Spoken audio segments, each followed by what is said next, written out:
Ferit sangat terkejut ketika Hande memberitahunya bahwa Jaesur adalah orang yang sebenarnya mencelakainya kapan hari itu. Dia juga yang berusaha membunuh kuda kesayangannya dengan menyuntikkannya dengan racun. Namun ketika Hande hendak memberitahu jati diri Jaesur yang sebenarnya, tiba-tiba teleponnya terputus. Jelas berita dari Hande ini membuat Ferit marah sekaligus penasaran. Dia pun segera mengajak Aisyah pulang. Begitu tiba di rumah, Ferit segera memeriksa berkas-berkas Jaesur dan alangkah terkejutnya dia ketika dia menemukan fakta bahwa semua data yang tertulis di berkas-berkas itu adalah palsu. Dia kemudian berusaha untuk menelepon Hande, tapi tetap saja HP-nya tidak bisa dihubungi. Lalu apa yang sebenarnya terjadi pada Hande? Di rumahnya, HP Hande tiba-tiba saja dirampas oleh ayahnya. Ayahnya tidak suka melihat Hande menghubungi orang-orang di luar sana hanya untuk membuat ulah. Dan lagi-lagi, Hande dikurung dalam kamarnya oleh ayahnya tanpa dibiarkan berkomunikasi dengan siapapun. Karena susah menghubungi Hande, malam itu juga Ferit nekat pergi ke rumah Hande untuk berbicara langsung dengannya. Tentu saja keinginannya ini dihalangi oleh Hussein. Ferit terus memohon agar diizinkan menemui Hande. Saking kesalnya, Hussein nekat mengambil pistolnya dan menodongkannya pada Ferit. Melihat ini, jelas Zumrud kaget dan marah pada suaminya. Dia paksa Hussein untuk menurunkan pistolnya dari kepala Ferit, dan dia pun memaksa Ferit agar segera pergi dari rumahnya. Sampai di rumah, dilihatnya ibunya masih terjaga. Dipeluknya dengan erat ibunda tercintanya itu, dan di kamar dilihatnya istrinya juga belum tidur. Dia pandang sejenak istri tercintanya itu dan kemudian dia peluk Aisyah dengan penuh kasih sayang. Pelukan Ferit ini membuat Aisyah menapis rasa cemburunya terhadap suaminya itu karena diam-diam menemui Hande. Sejenak, tutup mata Jaesur dibuka dan alangkah terkejutnya dia, ternyata orang di balik penculikannya adalah Tuan Hussein, ayah dari Hande. Hussein kemudian memerintahkan orang-orangnya untuk segera membereskan Jaesur. Masih dengan rasa penasarannya, Ferit meminta dokter pribadi kudanya untuk mengetes lagi penyebab ambruknya Verita. Dia hanya ingin mengetahui apakah ada perbedaan hasil tes apabila dilakukan tes ulang di lab yang berbeda. Adnan ternyata juga diam-diam mencari tahu musuh Ferit ini, dan alangkah terkejutnya dia ketika Bakhtiar membawa sejumlah foto yang menunjukkan Jaesur bolak-balik masuk ke dalam kandang. Dia hanya tidak percaya saja kalau orang yang dianggap pahlawan oleh anaknya itu ternyata mempunyai niat buruk. Emosinya meluap ketika beberapa foto itu juga menunjukkan bahwa ada keterlibatan Hussein. Segera Adnan memerintahkan Bakhtiar untuk menangkap Jaesur. Sementara itu, Sinan memerintahkan beberapa anak buahnya untuk berjaga-jaga di kediaman Sancakzadeh. Dia ingin benar-benar memastikan bahwa tidak ada satu penyusup pun yang bisa masuk ke kediamannya. Setelah itu, dia menemui Ferit yang sedang berada di kandang kuda. Di sana, Ferit memberitahunya bahwa semalam dia gagal menemui Hande karena dilarang kelas oleh kedua orang tuanya. Sinan tidak habis pikir kenapa Ferit masih saja mempercaya omongannya. Bahkan dia mulai menyangkut pautkan permasalahan ini dengan Yaman karena dia pernah memergoki Yaman menemui beberapa orang berandalan. Oleh karenanya, Sinan mengajak Ferit untuk menemui suatu kelompok mafia kota Antakya untuk menanyakan perihal Jaesur ini. Namun sayang, mereka mengaku tidak tahu tentang Jaesur. Ferit pun tidak percaya begitu saja dengan pengakuan mereka. Sempat terjadi ketegangan di antara mereka, tapi pada akhirnya para mafia itu bersedia untuk melepaskan Ferit dan Sinan. Tanpa sepengetahuan Azadeh, Fedia meminta Kisban untuk memasak beberapa menu makanan untuk memperingati hari kematian kakak kandungnya, Ferie. Mengetahui hal ini, Azadeh marah karena Fedia berani melanggar aturannya. Fedia paham kenapa Azadeh marah padanya, karena yang diperingati adalah Ferie, selingkuhan suaminya. Kegaduhan keduanya ini akhirnya terdengar oleh Adnan.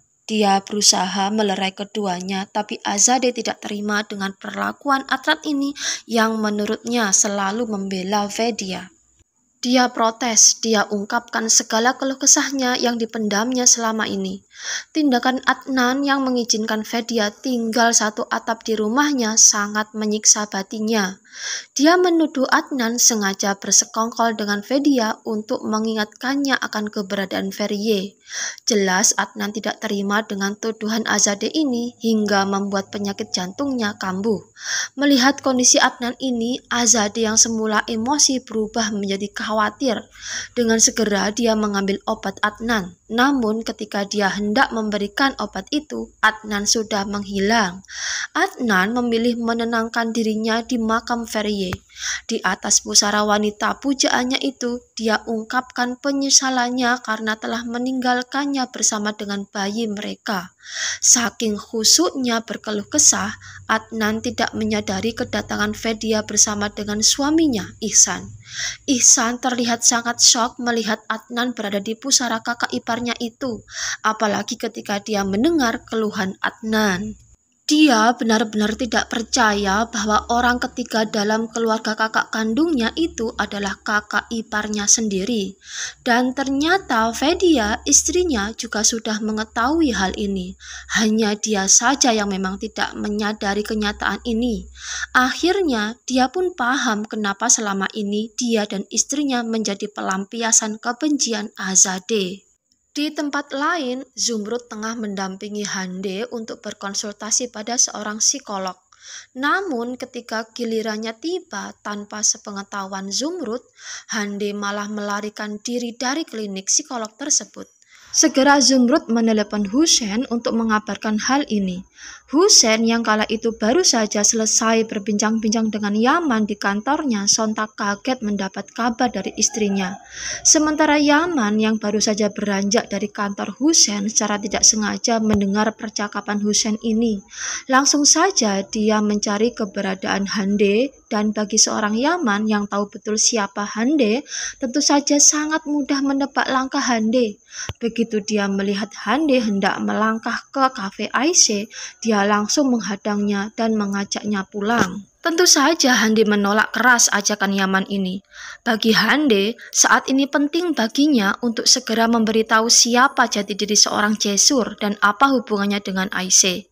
Melihat kengototan Hande, Yaman jadi bertanya-tanya bagaimana bisa dia tahu persoalan tentang Jesur ini, dan betapa kagetnya dia ketika Hande berterus terang bahwa dialah yang menculiknya dari penjara.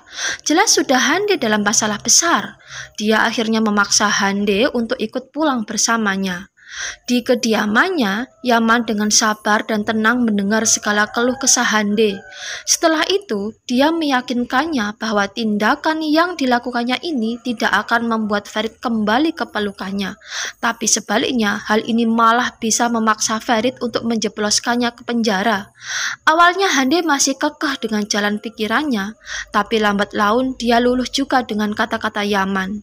Yaman sendiri demi Hande lagi-lagi harus mengorbankan pertemuannya dengan tunangannya Betul.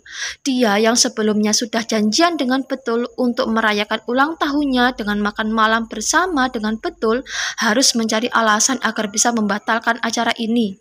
Betul tentu saja mencuriga dengan hal ini, dan benar saja ketika dia sambangi rumah Yaman, dia pergoki Yaman sedang berduaan dengan Hande.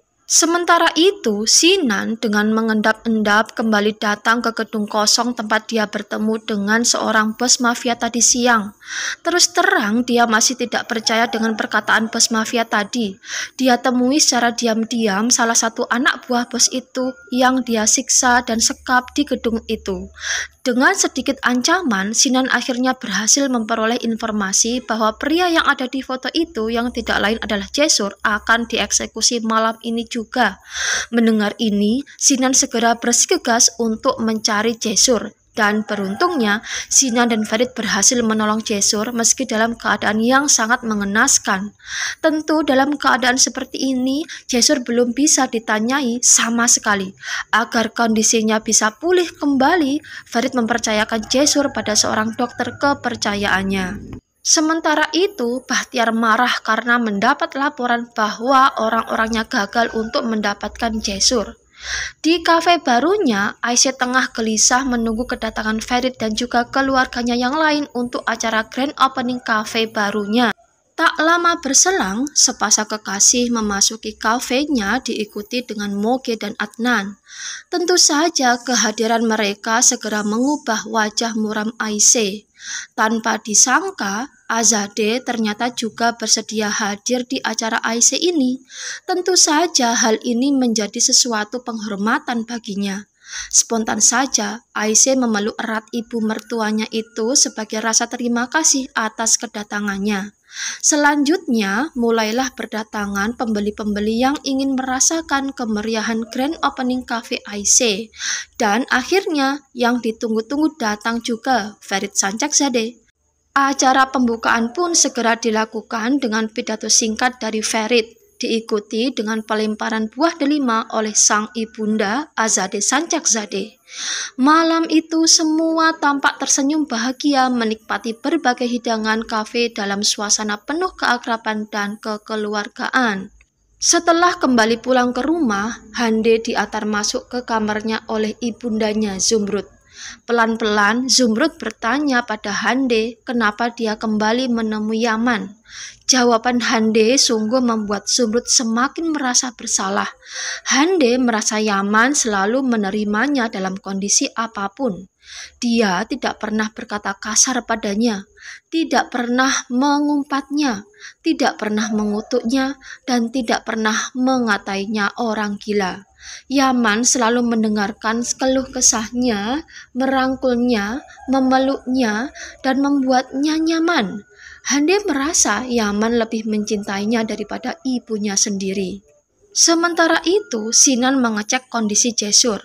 Dokter yang menanganinya mengatakan bahwa sudah tidak ada masalah dengan pasien ini. Mestinya dia sudah siuman. Melihat kejanggalan ini, Sinan segera menelepon Ferit dan mengatakan kondisi Jaisur. Ferit yang pada waktu itu berada di kamarnya mengatakan pada Sinan akan segera mengecek langsung kondisi Jaisur dan bersamanya membawanya ke rumah sakit. Namun tiba-tiba Hande menelepon. Dilihatnya Aisyah masih tertidur. Ferit pun akhirnya berani mengangkat telepon dari Hande. Dan tanpa dia sadari, Aisyah ternyata terbangun begitu mendengar dirinya menyebut kata Hande. Ketika dia tengah membuat janji bertemu dengan Hande, tanpa disangka Aisyah sudah berdiri di depan pintu kamarnya. Tentu saja Aisyah marah mengetahui suaminya masih saja menemui mantan tunangannya secara diam-diam di belakangnya. Ferit mengejar Aisyah yang pergi keluar rumah. Dia memaksanya untuk berbicara di suatu tempat berdua saja. Awalnya Aisyah menolak, tapi Ferit terus memaksa. Akhirnya Aisyah pun menerima tawaran Ferit. Di rumah kayu, Ferit mengajak bicara Aisyah dari hati ke hati. Aisyah mengungkapkan bahwa dia berusaha memahami Ferit. Bagaimanapun juga, Ferit sudah berhubungan lama dengan Hande. Pastilah ada saat dia merasa rindu dan ingin bertemu dengan mantan tunangannya itu. Oleh karenanya, Aisyah tidak ingin menjadi duri dalam hubungan Ferit dan Hande. Dia sangat mencintai Ferit, tapi dia juga tidak mau diduakan olehnya. Mendengar perkataan Aisyah ini, Ferit tidak terima. Pantang baginya untuk kembali menjalin hubungan dengan orang yang mengkhianatinya. Ferit juga sangat mencintai Aisyah dan belum pernah dia merasakan jantungnya berdetak untuk seseorang yang dekat dengan dia. Keduanya pun saling berciuman. Sementara itu, Sinan kebingungan karena Jaisur tiba-tiba sudah melarikan diri.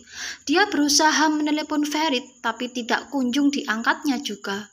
Sementara itu, Ferit ternyata tengah bermesraan dengan Aisyah. Terlihat senyum merekah di wajah Aisyah setelahnya. Demikian juga Ferit. Keduanya terlihat sangat bahagia. Mereka hendak makan siang bersama, tapi Aisyah meminta izin untuk mandi terlebih dahulu. Ketika Ferit tengah sibuk mempersiapkan makan siangnya dengan Aisyah, tiba-tiba Jaisur datang. Dia memperkenalkan dirinya sebagai Baha, dan dia pun mengatakan bahwa selama ini Farid telah dibohongi oleh istrinya sendiri. Dia telah merencanakan akan hidup bersama dengan Aisyah dengan bekal uang yang diberikan Farid pada Aisyah. Tapi melihat betapa kayanya keluarga Sancakzadeh, Aisyah menjadi berubah pikiran. Dia membuangnya dan memilih tinggal bersama Farid. Mendengar semua penjelasan Jaisur yang ternyata adalah Baha ini, Farid hanya diam terpaku.